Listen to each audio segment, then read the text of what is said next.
mustahil Nabi dan Rasul? Belum? Oke, jelasin ya. Sifat mustahil bagi Nabi dan Rasul. Sebelumnya harus kita ketahui nih. Sifat mustahil itu apa sih? Sifat mustahil itu, pernah dengar kata-kata mustahil? Mustahil itu kan bisa kita artikan tidak akan ya.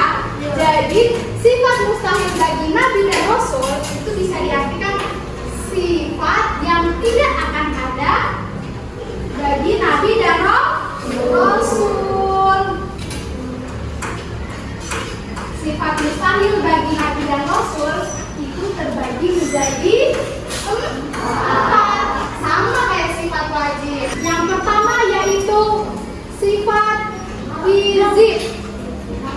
Hizib berarti bohong. Berarti lawan katanya dari sifat wajib Nabi apa? Sidik. Karena sidik berarti benar. Nabi dan Rasul itu adalah utusan Allah dan merupakan manusia pilihan Allah Subhanahu wa Ta'ala. Jadi mungkin nggak kalau Nabi dan Rasul itu tuh memiliki sifat bohong?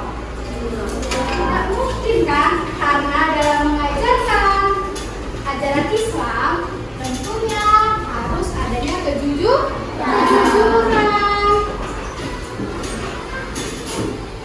Nih, Nabi aja ya, sebelum diangkat menjadi Rasul, beliau sudah mendapat gelar Al-Amin, yang artinya terpercaya. Irman artinya menyembunyikan. Kalau Irman artinya menyembunyikan, berarti lawan kata dari sifat wajib yaitu apa?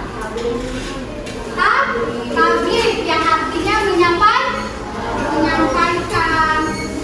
Allah Subhanahu wa Ta'ala menurunkan wahyu kepada Nabi dan Rasul, tentunya diamanatkan untuk menyampaikan. Menyampaikan apa? Menyampaikan seluruh ajaran yang telah diberikan kepada Allah Subhanahu wa Ta'ala.